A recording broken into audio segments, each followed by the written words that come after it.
You're listening to Head to Head, a Star Wars podcast. Two fans, two generations, all things Star Wars begins now. All right, hello everybody. I'm Eric Vansel. I'm Daryl Sanders. And we're your hosts for this delightful podcast, this wonderful show that we do on YouTube twice a week on Monday at 8, Friday at 8. And hey, the good news is, remember when I said that we might have to do it again on Tuesday? We don't. We could do Monday. Oh. Yeah, that job Cool. thing that it got moved, which is good because, you know, that was a crazy episode that we have to talk about as soon as we possibly can. Yeah, So, that's in fact, absolutely nuts. not only is it absolutely nuts, and not only was it just a really good quality episode as well, but it sent so many ripples through the whole Star Wars fandom that Of course. it was actually a little bit difficult to try to plan our Friday show around everything because I know you kind of just want to talk about that, honestly. yeah, you know, people are just starting to really talk about it. So I remember there was a couple of topics that you and I were going to talk about where it was like, oh, we can't really do that because we'd have to reference Book of Boba Fett Yeah. episode 6, and we can't do that until after Monday. And then I started even thinking, well, you know, maybe we should just bite the bullet and then, you know, swap it out and just review it. But then I'm like, no, I don't really want to do that. But we got a good topic tonight that splits the difference because it actually deals very heavily with the Book of Boba Fett episode 5. It somewhat bleeds into episode 6 in a way. I mean, obviously, we're not really going to talk about it much. You guys want to know our thoughts on the Book of Boba Fett episode 6? You'll watch us Monday night at 8 o'clock. Ronaldo is with us, by the way. Hey, Ronaldo. So here's the thing. Of course, what we decided to talk about today is there was an article that came out on Screen Rant, and I'm noticing that Screen Rant actually is one of the sources that we go to pretty heavily for show topics. Oh, yeah. So one of the things that I thought was really cool, because, you know, there's all kinds of different things that came out, right? Like, for instance, some exec accidentally let slip that the Obi-Wan series is going to be released in May. That came out today. What else? Oh, there was... I mean, not really, because he probably doesn't have a job now. But Well, there was another one, too, though. There was, yeah, that they've approached Felicity Jones about reprising her role as Jyn Erso. That's another whole topic. Now, I don't know where that's going to happen because obviously, you know, the first thing you would think of is maybe she pops up in Andor. But I mean, unless they're following two different things, you can't do that because obviously she doesn't meet him until Rogue One. So maybe they're thinking of giving her a standalone series too. Who knows? I wouldn't mind actually seeing if she's doing anything in the timeline of the Mandalorian, Book of Boba Fett, and Ahsoka, though.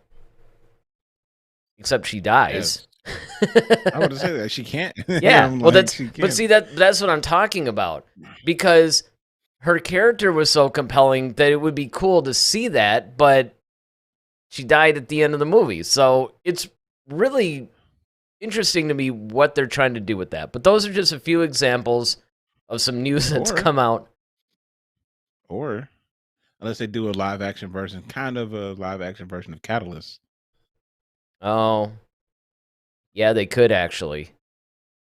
You know, and that's something that's interesting too. I mean, this may be, you know, and I'm wearing my Mandalorian shirt today in honor of our topic today, but this is going a little bit maybe down a rabbit hole that sort of runs parallel to our topic in a way, but one of the things that I wouldn't mind seeing, where you and I talked about why don't they make movies out of some of these books, you could just do a limited series on some of them.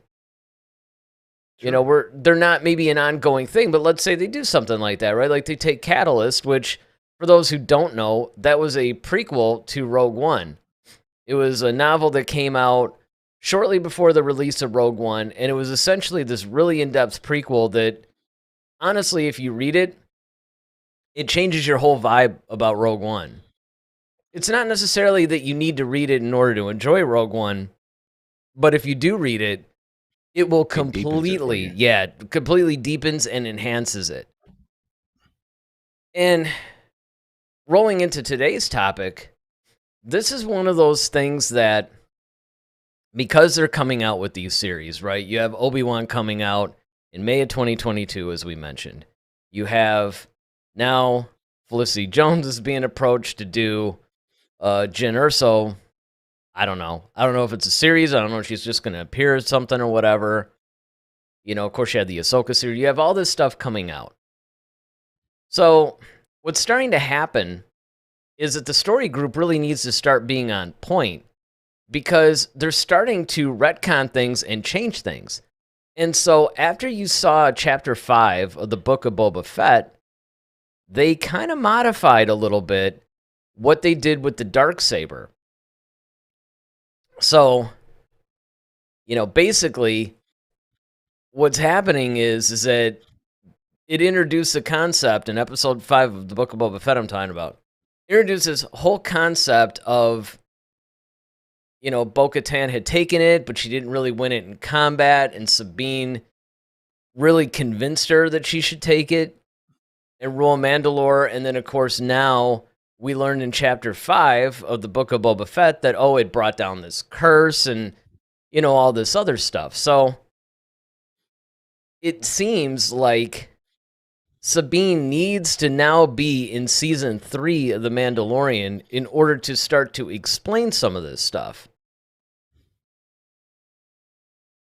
Yeah, I mean, I think it's and you and I talked about this because we talked about her character before.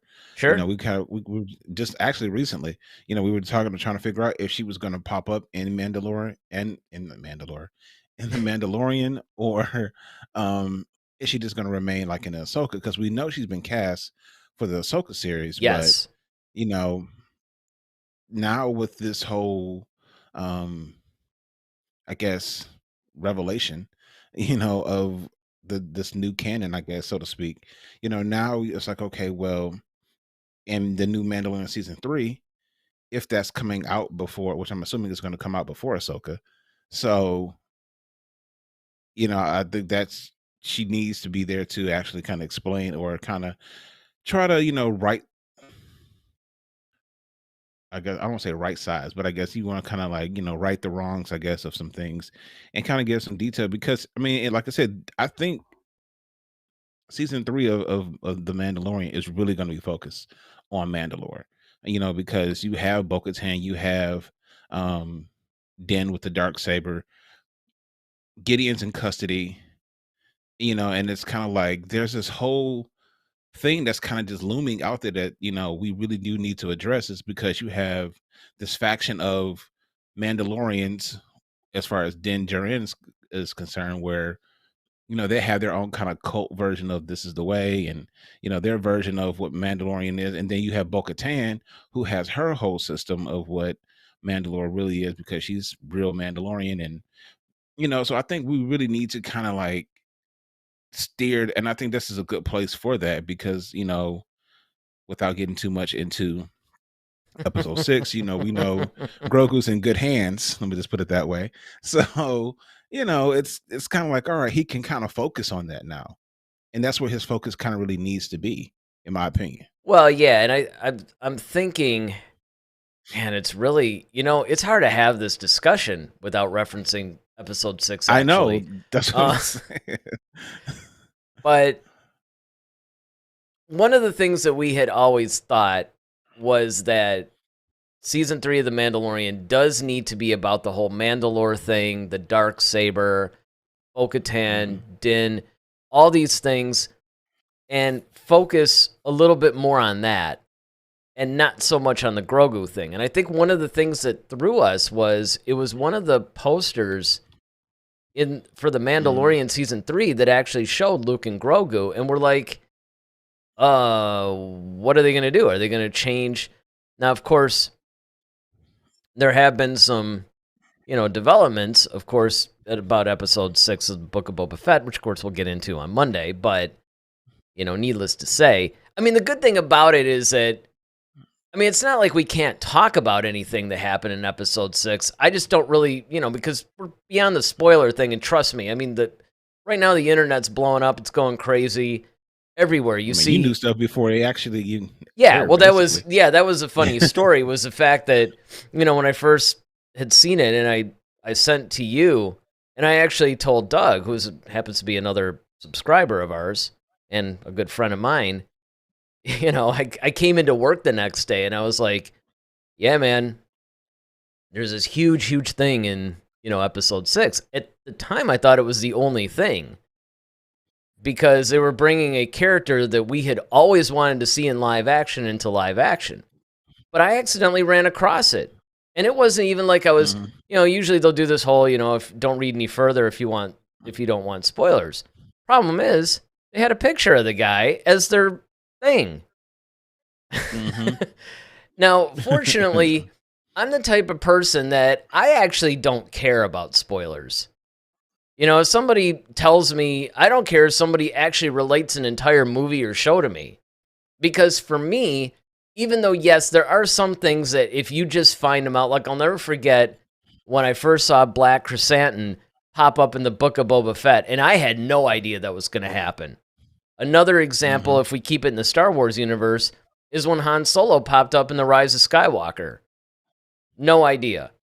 And there's really a cool feeling when you don't expect something that you end up loving. But at the same time... Oh, go ahead.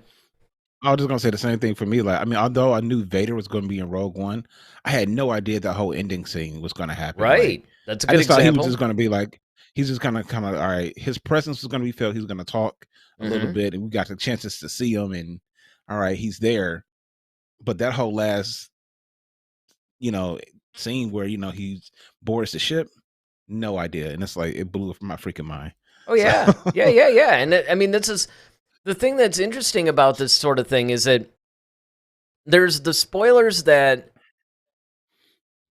somebody doesn't tell you, like that or something. Like in the case that you're talking about, you knew the character was going to be in the movie. You just didn't know that scene was going to hit. And in fact, there's been a lot of cases, Rogue One, which I call the big lie because the trailer ended up showing us a different movie. But they had planned actually on having Vader storming the beach. He was supposed to be in that whole beach battle. And that's where they were going to use him. They ended up switching it to the ship and making it a little bit more ominous and dark. But it was supposed to be, almost something that you would have seen in the Force Unleashed game or something. So that was cool. But the other side of that for me, though, is the fact that if you just spoil a bunch of stuff in a movie for me, what it'll usually do is it'll make me more excited to see it. Because no matter how much you tell me something, it's not until you see it that you really truly experience it. And so it never really ruins it. In fact, I kind of get some context. Yeah, and the context is really important. And I mean, to be honest, a lot of times it'll increase my anticipation because I'll be watching a movie going, oh man, that scene's coming up. And you don't know where it's going to be either, which goes into your point with the whole context. So, it's not really that anything that we would reference. It's not like I'm trying to stay away from references of Monday's show. Like I don't want to say any spoilers or anything because anybody that really was going to watch it's going to watch it. Not to mention anybody that watches our show on a regular basis, we spoil everything. I mean, I think the only time might have been The Rise of Skywalker where we actually did a non-spoiler review when we got out of the theater and, for that show. And then we went ahead and did a spoiler review. But most of the time we don't do that. What we do is we wait, a certain amount of time or whatever. That's why we do our review shows on Mondays. Because back when the Star Wars shows were being released on Fridays, we figured, okay, let's give people the weekend because we do the show on Friday. And I didn't really think it was fair for us to just, the show comes out and then that night we're, just talking about everything. But now that's even more insane because now the shows come out on Wednesdays.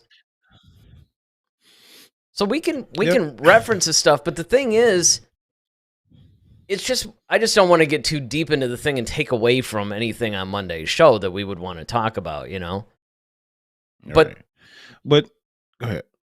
Well, I was just gonna say that with this whole Darksaber thing, because most of what we're talking about really is episode 5. Now, let me get this in real quick because Ronaldo chatted a couple of things. He says, Book of Boba Fett, you mean Mandalorian Season 3? Which, of course, we joked about very heavily on Tuesday. We had a special night where we did the review. On Tuesday night's review of that episode, we jokingly called it the soft premiere of Season 3 of The Mandalorian. Because essentially that's what it was. I mean, at least in episode 6, you got to see Boba Fett for 30 seconds or something. In 5, he wasn't in it at all. Nope. There was not one scene of Boba Fett in chapter 5. But with Sabine, though, where do you think, what do you think she's doing at this point? Because, okay, we've already seen Ahsoka. Mm-hmm. We know her what she's doing. Yeah. But what do you think Sabine has actually been doing all this time? Especially if she doesn't have the Darksaber, and she's not with Bo-Katan. So what are your thoughts? Well, it kind of almost goes back even to the previous season 2 of The Mandalorian. You remember when we thought that Sasha Banks was going to be Sabine? That we were convinced that that's what she was playing? My pick, honestly. But I think that would have been cool. Actually, yeah. Definitely. I mean, I'll give, whoever this is a chance. I mean, honestly, with the casting of it, they really haven't gone wrong. But I don't know. I mean, it's really tough to say because you have to remember that the primary casting for Sabine is to take place in the Ahsoka series. Right. Giving a very William Shatner-like delivery for this stuff. But I mean, that's the biggest issue, is that it's the Ahsoka series that she's really being cast for. So it's tough because on one hand, we're saying, hey, listen, Sabine has to be in season 3 of The Mandalorian. And again, we're saying that because of the whole retconning of the history of the Darksaber. They haven't changed the origin of the Darksaber. It's just that they put this whole little spin on it about how, the curse thing. The curse thing was kind of a new thing. I mean, it having to be won in battle and all that stuff, that was actually dealt with before. But this whole, hey, if you didn't win it in battle, it's a curse. Okay. And Sabine, what was she doing? Where did we leave her in Rebels? Because I remember Hera was just kind of going off. She was, she could go. Sabine and Ahsoka were going to look for Ezra. That's what it was. Okay, I couldn't remember. I knew Ahsoka went to look for Ezra, but I'm like, man, did Sabine go too, or did she? Okay, so that makes sense. That's what I'm saying, because we haven't seen her. That's my whole point. Because we haven't seen her, the last we saw, they were together. Right, so and the fact that she's been cast for the Ahsoka show, though.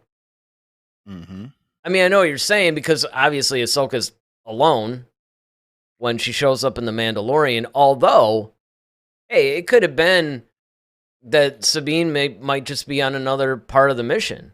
Because if you think about the original trilogy, if you actually look at all the time, I mean, we always think of Han, Luke, and Leia as like this team. But if you really think about it, it's only the first movie when they meet that they're really all together, and then maybe in the second act of Return of the Jedi, when they're initially on Endor, then they're together. But most of the time, they're kind of off on different missions. So the same could be said for Sabine and Ahsoka. Just because we see Ahsoka alone in season 2 of The Mandalorian does not mean that Sabine's not with her. It's not like maybe in the Ahsoka series, Sabine and Ahsoka reconnect or something and then decide to continue on the mission together. Although that could certainly be the case too. Well, I just hope they don't try to like make it seem like they just are meeting each other for the first time or something. I don't think so. I don't get that vibe. I get the vibe that they're together. It's just they're not. When Ahsoka's popping up all over the place in Mandalorian, Book of Boba Fett and stuff like that, I think that's kind of her trip. Because she's the former Jedi, you know? Sabine's not. Mm-hmm. Right. Now, here's the thing. And I thought about this, you know, in chapter 5. So the guy that was with the armorer, he's from House Vizsla. Right. Which is, of course, you know, Tar Vizsla was the Jedi Master who forged the Darksaber in the first place. Yes. And that was a part of like the original House of Mandalore. Mm-hmm. So how is he running with this whole new cult, so to speak, style of Mandalorians if he's kind of like from the original? You know what I mean? Like his whole house is. Well, yeah, I guess it depends. It depends on a couple of things. I think the greatest thing that it depends on is that how they're going to handle the Children of the Watch thing moving forward, because that was a legitimate thing that we learned about in the Clone Wars, where they were trying to overthrow the people that were in power, and they were talking about how they were the original people. So that really fits with the House Vizsla thing. Because that was one of the most interesting revelations to me in The Mandalorian when, you know, Bo-Katan meets him, of course. And then, you know, it's kind of like, well, okay, I know you feel this way, but not all Mandalorians are like this. You're actually part of this really weird, zealous cult. But it's revealed that they were the Children of the Watch. They were the guys. Now, of course, they weren't so nice in the Clone Wars. They tried to overthrow the people that were ruling, Duchess Satine and all that stuff.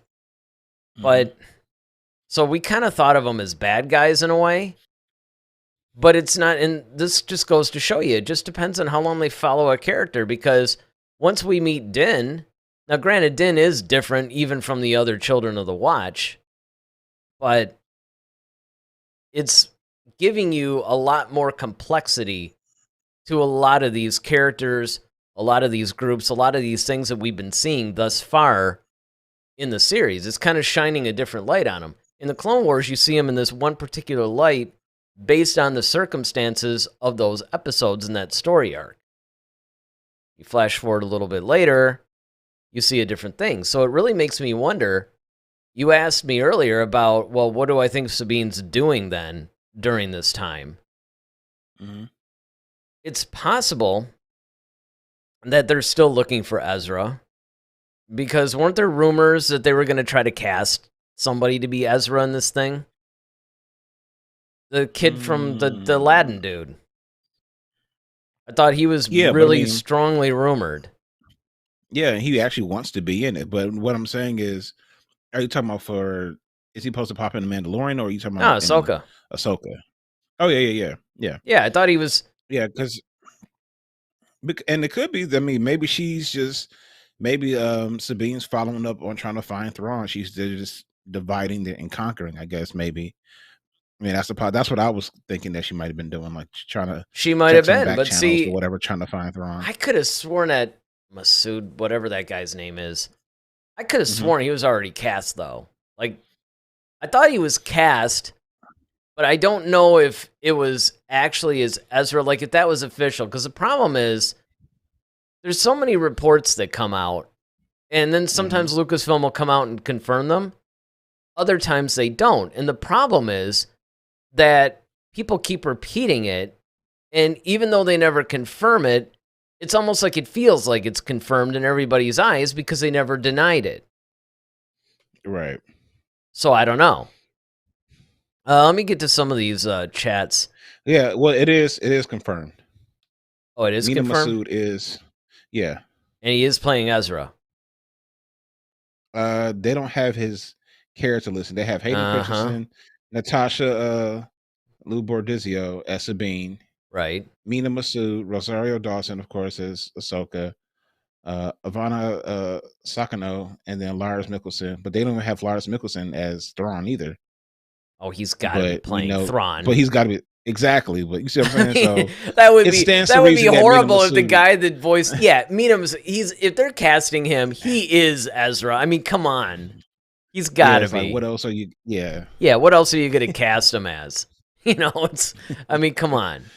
So that's a given, man. He's got to be cast as Ezra. So if that's the case, then what I'm thinking is going on, honestly, is he's basically going to be dealing with Sabine, and I think Sabine is going to be dealing primarily with the Ezra part of things, and maybe Ahsoka will be dealing with the Thrawn part of things.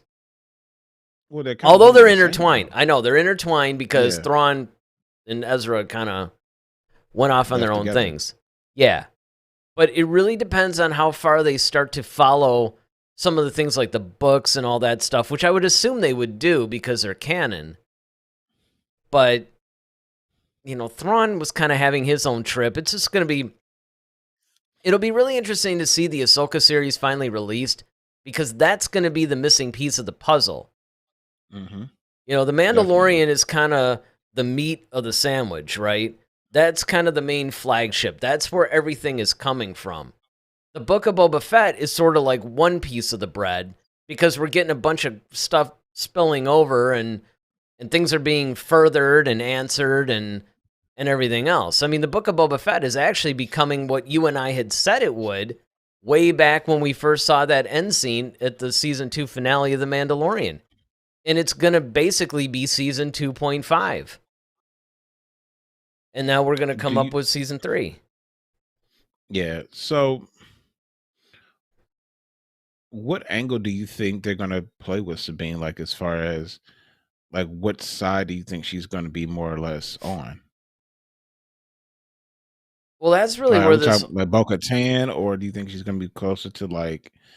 Because, I mean, and you almost have to kind of wonder... because I was wondering, like, when we saw the armor in episode 5 or chapter 5, it was just that one other Mandalorian. I mean, I know they lost a bunch of people, but like, were they really whittled down to 2? Right? Is this it? Well, didn't he even? Wasn't that comment even made? I could have sworn Din had said something like, "Well, I mean, I know, there's not too many people here, but yeah, where's the rest?" Well, they scattered.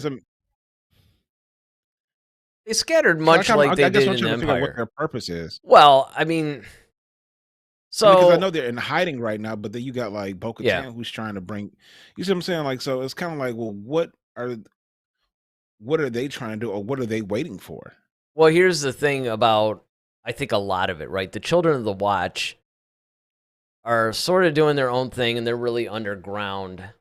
And I guess they're trying to maintain their Mandalorian-ness.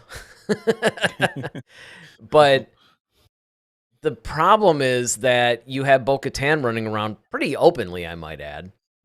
Mm-hmm. I mean, the only person that has her helmet off more than her is probably Boba.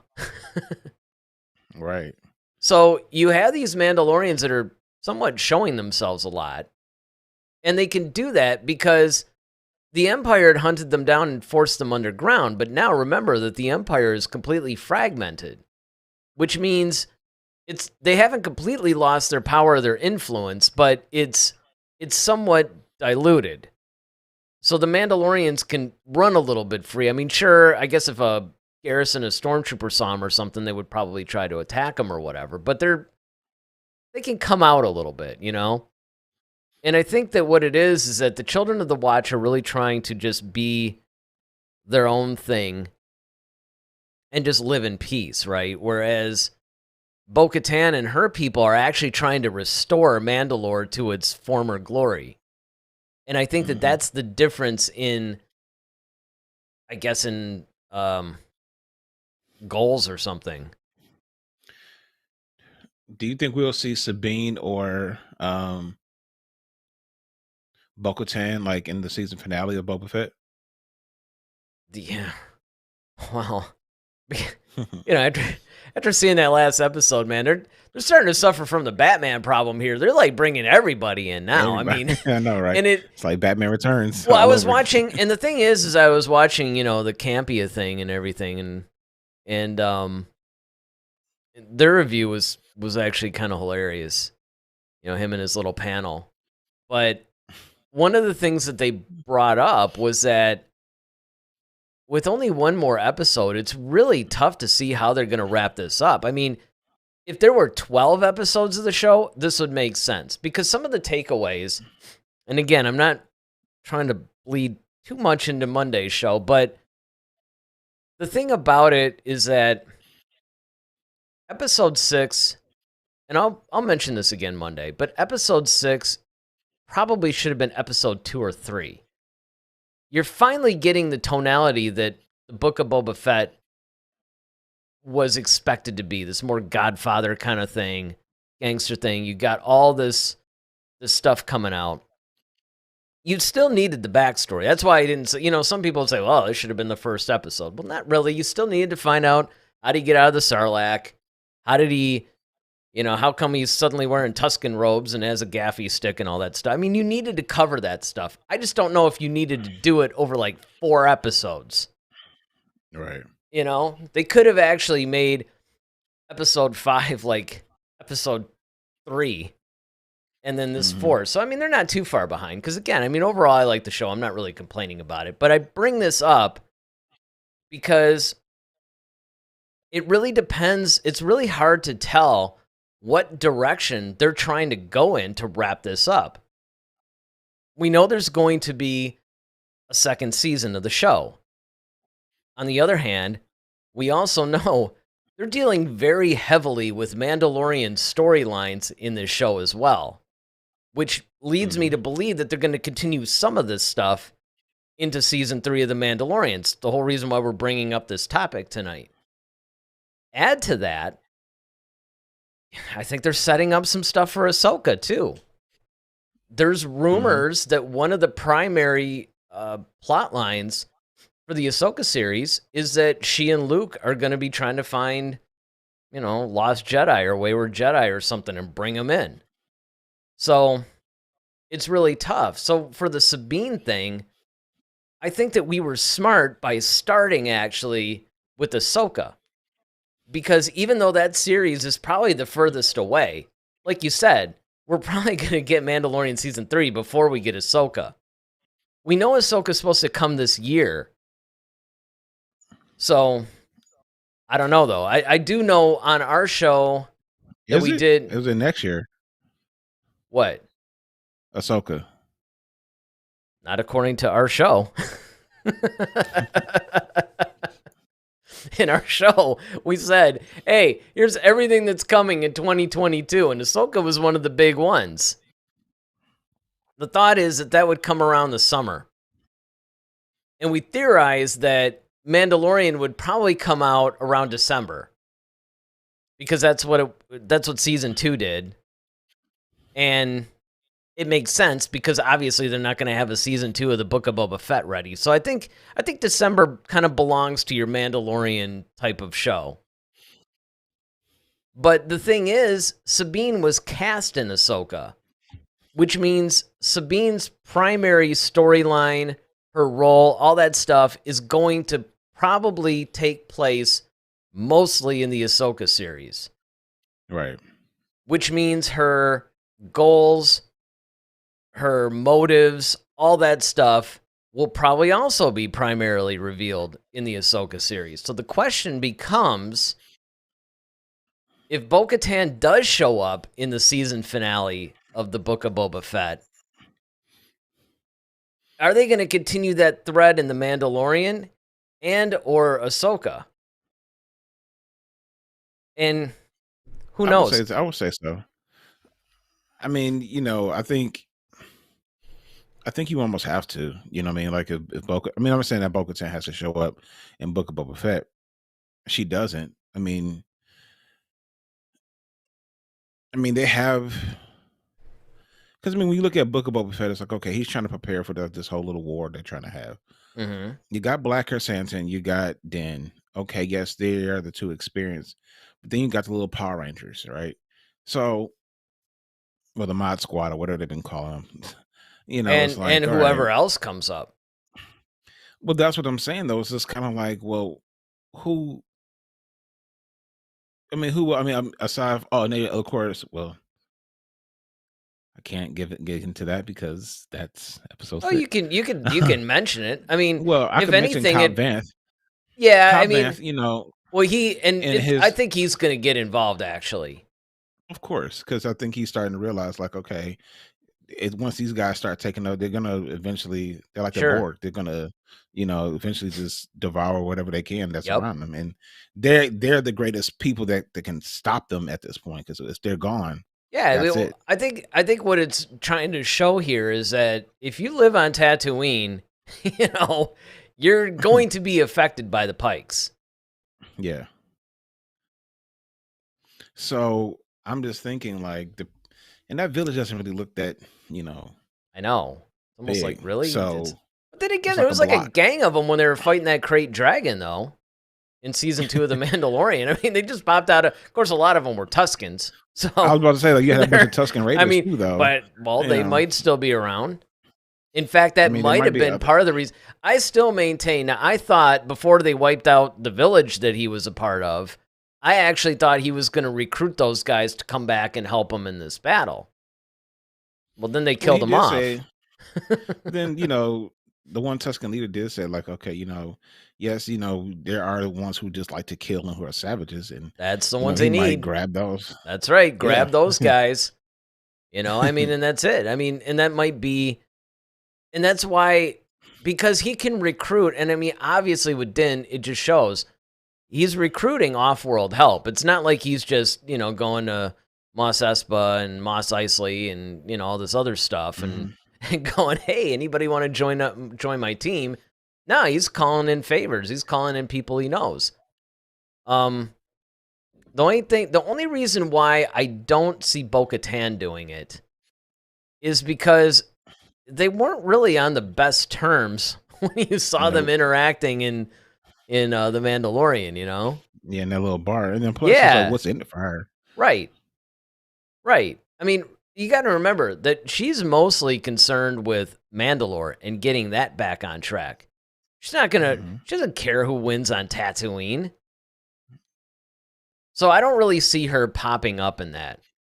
If anything, I think that what I could see, though, which is, I think, more in relation to what your thought was, is that we'll probably see her being a main component of season 3 of The Mandalorian, and then she might spill over into Ahsoka. That I could see. I could see that relationship. Now, well, while you're thinking of this, let me just take some time because we got, okay, we have a few viewers on here right now. I mean, only Ronaldo's chatting at the moment, but we got some viewers. We only have one like. So let me just take this time to ask everybody that's watching this right now, go ahead and just hit that like button. Hit that like button while you're watching the discussion. If you guys want to chat in, that's great. If you don't want to chat in, that's cool too, because, I mean, hey, you can just watch us have this discussion.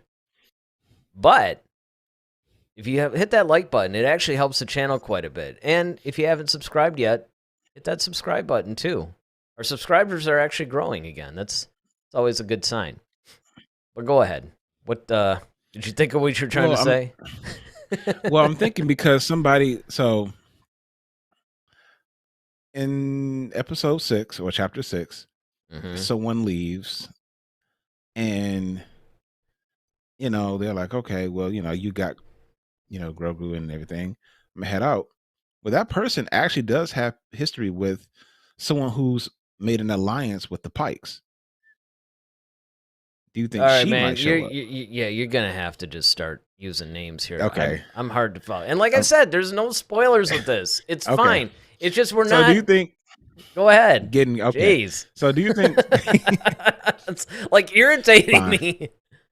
Look, just accept the fact that this is going to be our little prequel to our episode 6 review. We can't avoid it. There's too much that happened.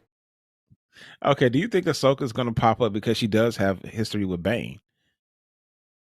Because remember, like, you know, her, Obi-Wan, and Anakin were chasing Cad Bane all over the place in the Clone Wars.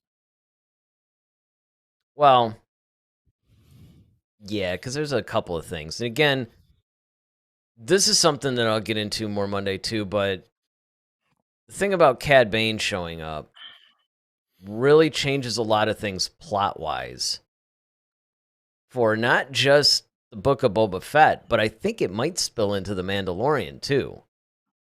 Oh, yeah, definitely. Which also will spill into this whole Sabine Wren thing, because like you said, Bo-Katan, the other thing is that, and this is something that people have forgotten too, that we learned, is that Cad Bane was actually trained by Jango. Everybody forgets that little tidbit. It's one of the reasons why he hates Boba so much, among other things that happen, you know, during the Clone Wars and stuff like that. But it's really tough to say with Ahsoka what's going to happen, because they're doing a lot of things. So they're doing a lot of things to where they're introducing things in series, they're picking them up, and that's cool. To me, this is going to be a lot better once all the series have at least had a season 1. Because then you'll know essentially what your foundational storylines are. And they're just going to build off of that.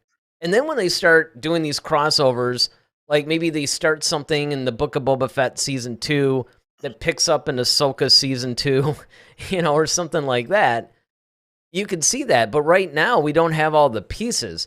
That's one of the reasons why I wanted to talk about this today, because this thing is rife with speculation.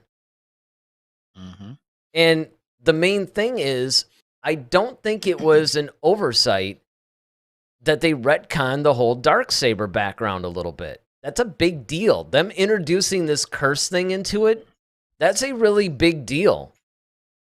Now, granted, I mean, to the casual viewer or fan, people might just be like, whatever. But anybody that understands how Star Wars is working right now knows that it has that ripple effect, because that's going to affect future novels, comics, multiple seasons of any of these series. I mean, there's a lot going on, and I think that can't be overstated Ignored. enough. Yeah. You know, let me get to some of these chats though, because you know Ronaldo's chat a lot of stuff, and some of it, I mean, I say some of it like there's actually some, but there's a lot of discussion points here, and we always like to, you know, bring in all our viewers. So it makes sense for Sabine to appear in Mandalorian. It's hard to imagine her not to, especially with everything that happened with Mandalore. And yeah, that's basically what we're talking about here, is the fact that there's just so much. In fact, I actually thought that they were going to do more with the whole Mandalore thing in the latter half of season 2 of The Mandalorian. A lot of Mandalorian words.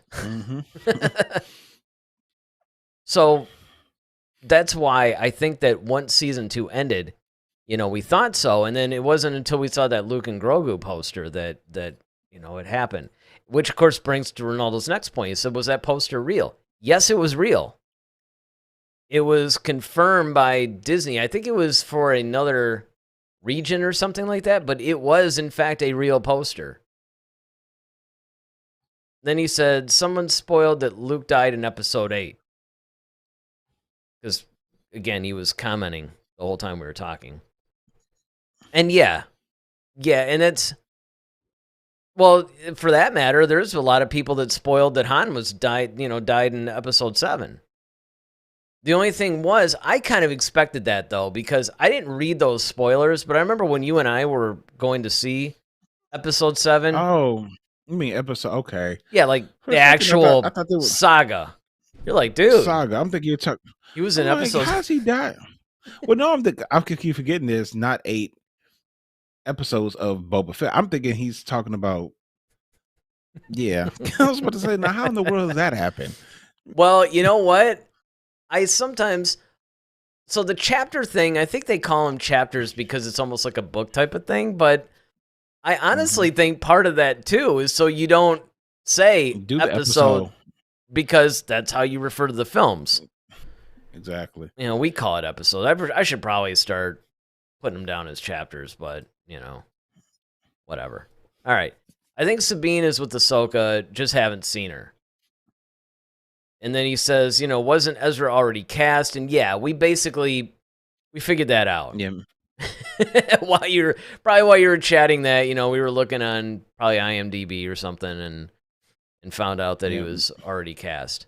See, this is a nice thing about actually having the internet right at your fingertips, right? You can always go online and check something out, so we don't appear too out of it. He says, I think she will be the second most important character in the Ahsoka series. Yeah, I agree with that, actually, because, and again, this Now whole... Thrawn shows up. Well, even joking. with Thrawn, though, because you would be tempted to say that Thrawn could end up being like that, but I think Thrawn is going to be very similar to how the Emperor or Vader are in the films, where they're that presence, you know, that kind of hangs over like a dark cloud the whole thing. But given that Sabine is the key to a lot of these different plot points, with this whole Mandalore thing, the Darksaber thing, all that stuff. Absolutely. Even though I love Thrawn, though. He says, and there might be conflict between Din Djarin and her because of each other's views. I hope so. Because I think that will actually make for a much better series. Then he said, he's referring to our episode tonight. This is a prequel to the Monday review. Is there a special edition? Well, yeah, it depends. Maybe we'll go back and we'll edit in a bunch of extra dialogue and... We're going to CG Ronaldo into it. That's what we're Yeah, gonna there do. you go. Yeah, we just have to CG you into it. Then he says, was Cad Bane trained by Jango? That happened in the Clone Wars? It happened around the time, like they revealed it around that time. I don't remember if it was actually in the actual episodes, but I remember it was it a comic or something? I remember being really surprised and intrigued by it. I remember that. Yeah, so that's basically, you know, what we got from that. But it's just going to be a fascinating thing to me to see how they weave around this whole Darksaber thing. Because this curse, that's really the thing that I was somewhat focused on. That's the new part. Really, there isn't much, you know, the Darksaber needing to be won in combat, all that other stuff. The curse part of it is what's really intriguing to me, and I think that Sabine is going to be the instrumental character. The reason why we bring her up is because of the fact that she was the one that convinced Bo-Katan to take the Darksaber.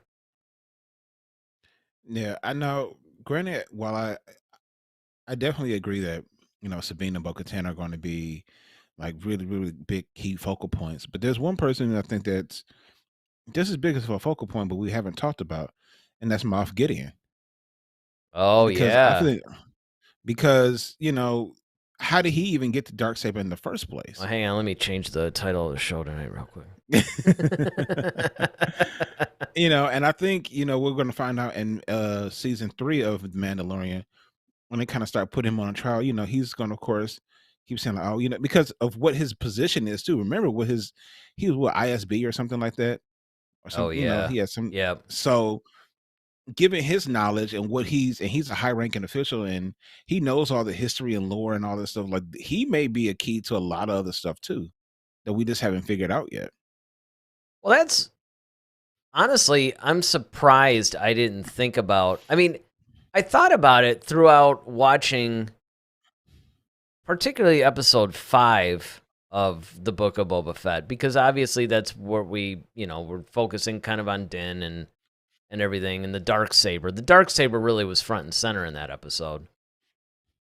I thought it would be interesting if they're going to really focus on this Darksaber thing, that, yeah, you have to, just like I said for the Book of Boba Fett, that you have to tell us how he got out of the Sarlacc pit. Even if it's just a line of dialogue. Like, I didn't necessarily think you had to actually shoot a whole scene, although, don't get me wrong, I'm really happy that they did. But the information was necessary. Much the same way, I agree with you, man. I think that we need to know, how did Moff Gideon get that Darksaber? Because to me, that's somewhat of a key piece of information. Like, who did he even meet? Because we actually had this discussion in the past, right? Because we were trying to figure out who had it last. And then we think Obi-Wan did.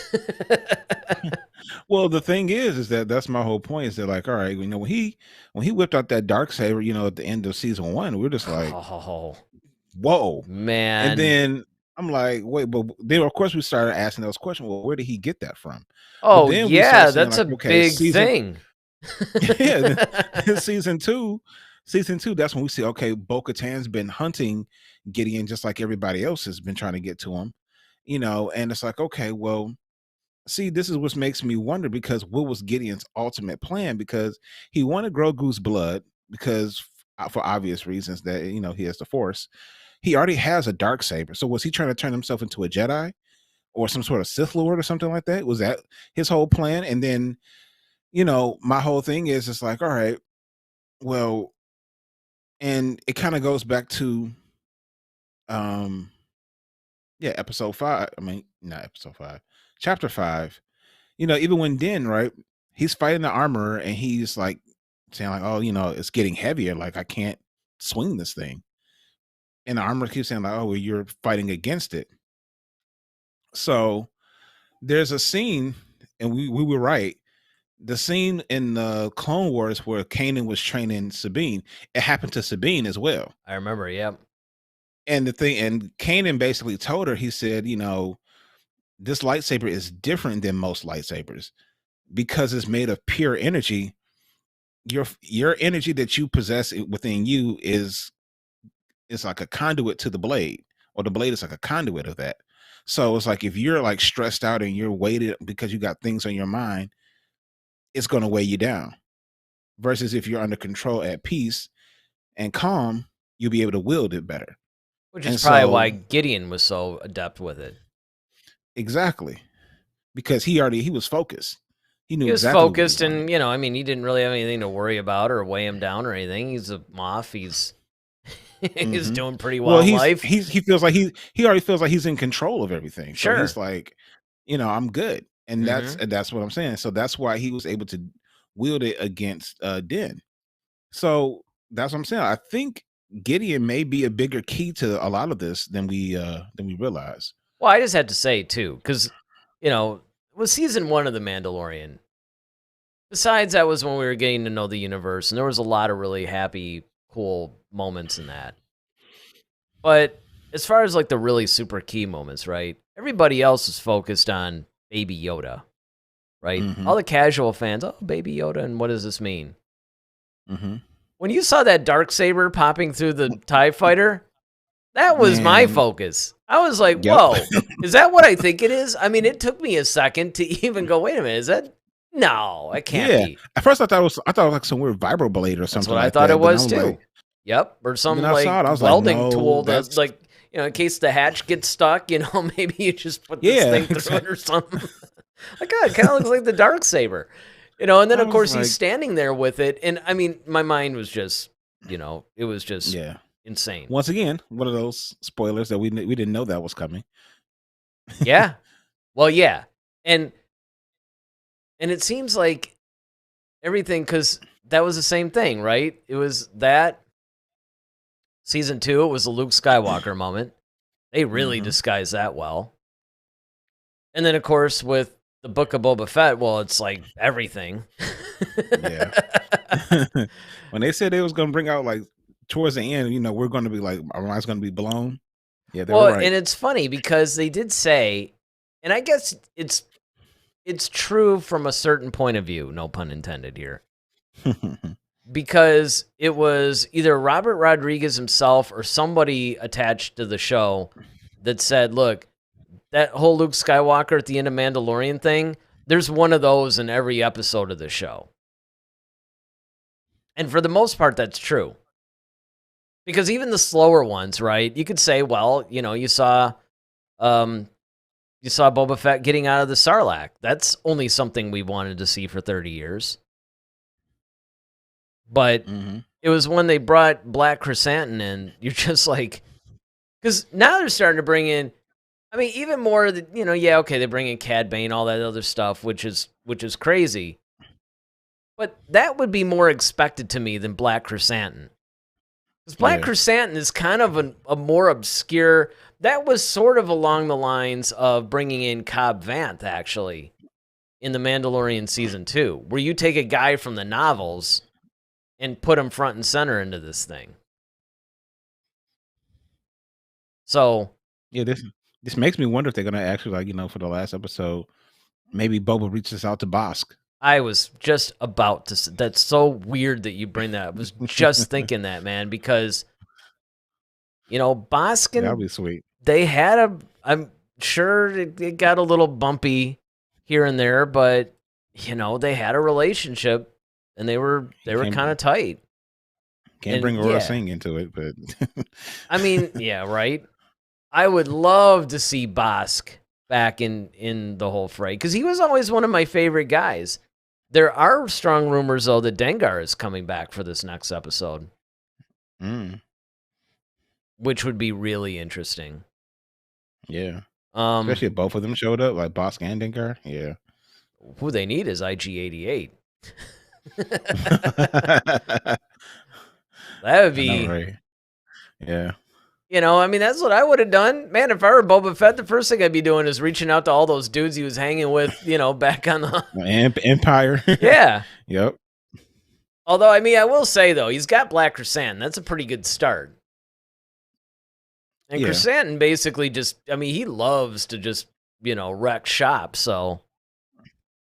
Plus, you got Din, who's notably a better fighter in this whole thing, I thought. Yeah.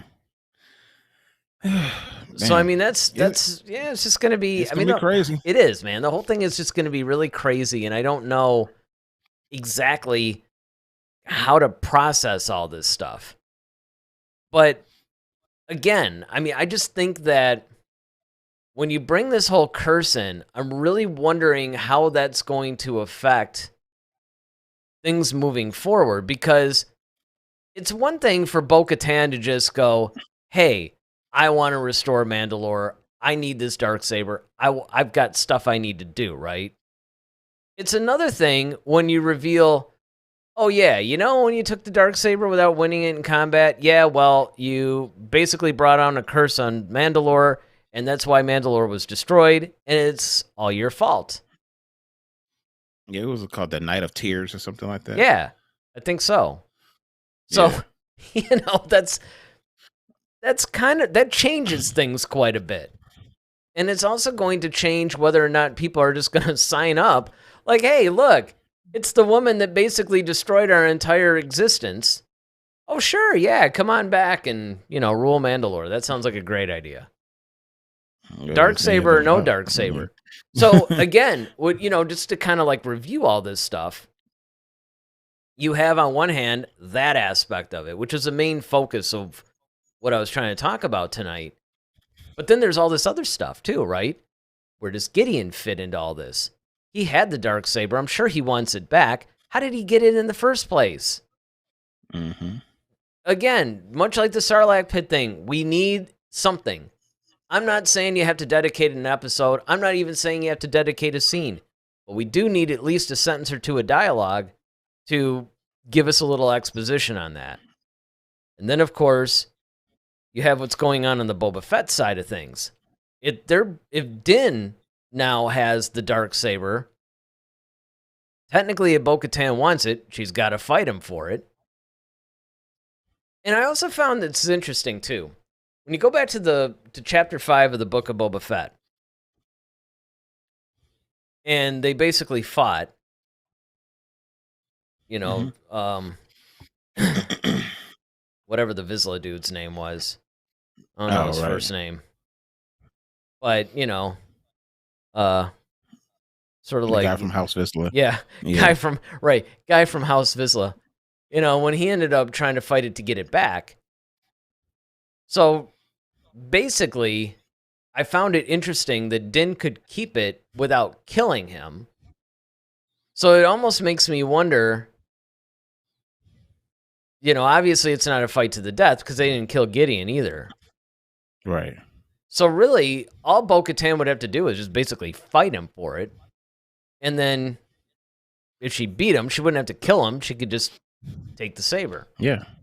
Yep. So that's going to factor in pretty heavily. So I'm really wondering about that. And then, of course, we'll be talking about it, you know, ad nauseum on Monday, I'm sure. But we'll have to see how the Book of Boba Fett ends up, how it wraps up, what storylines are then spawned from it that could possibly continue on. Because what I'm thinking might actually be cool. I don't know. I know we were saving that one story because we wanted to review episode 6.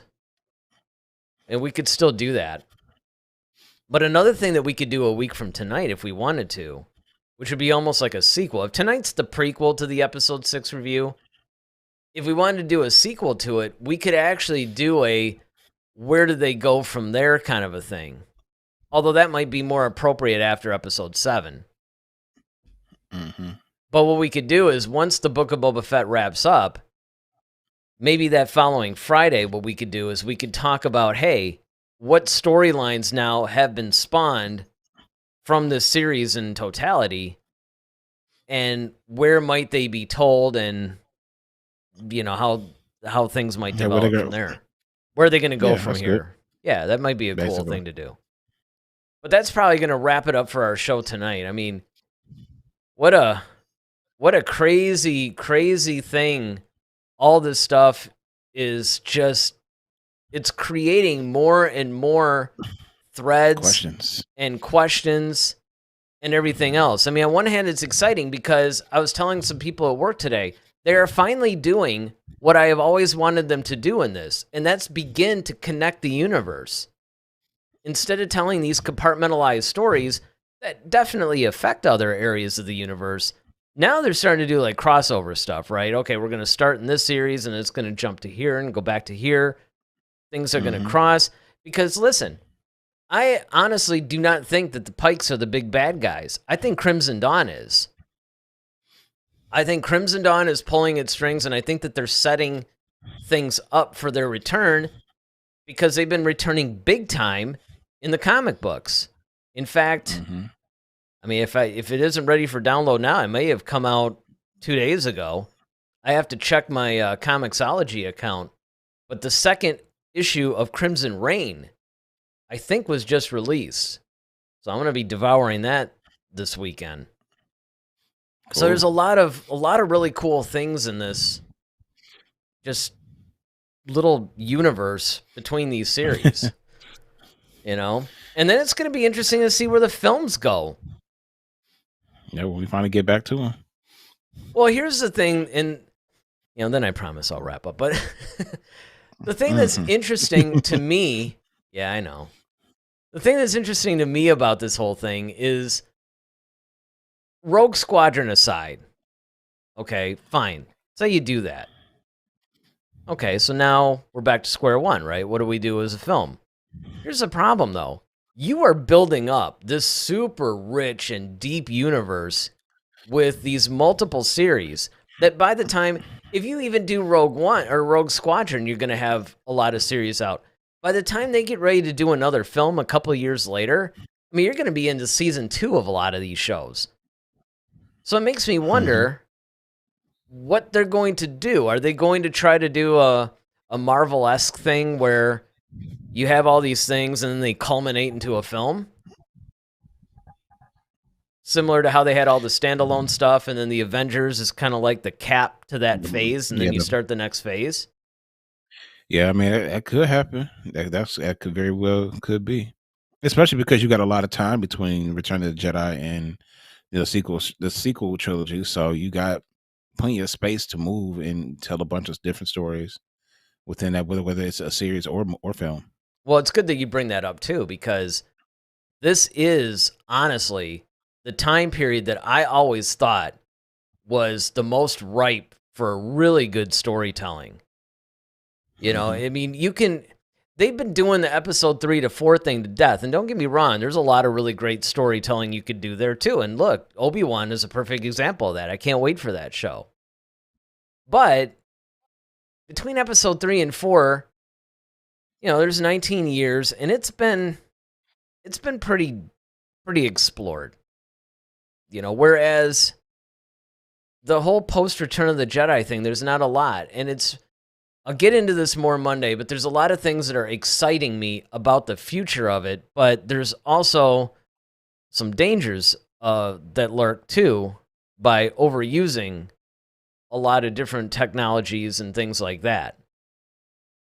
But that's really going to be a topic for Monday. So speaking of that, don't forget to hit that like button before you guys leave.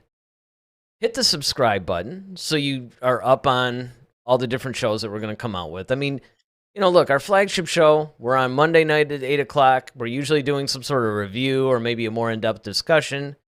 Friday nights, that's usually when we talk about the more current topical type stuff that's going on. So you guys really, both shows give you a little bit of a different discussion point for our show. So you don't want to miss that. So hit the subscribe button, hit the notification bell. Definitely hit that like button, because that like button really does help us grow the channel, and it helps us to continue bringing you guys content. So Monday night, 8 o'clock, we're going to be reviewing Chapter 6 of the Book of Boba Fett, the big one, the one that's got like a gazillion, it's almost like a Batman movie at this point with all the people they're cramming in there. So you're not going to want to miss that. So we will see you guys Monday night, 8 p.m. Eastern. With that, I'm Eric Vansel. I'm Daryl Sanders. May the Force be with you. Always. Head to Head, a Star Wars podcast. Be sure to follow us on Twitter @HeadToHeadSW. Submit your questions for our next show. Visit our official website at headtoheadswpodcast.com. Until next time, may the Force be with you, always.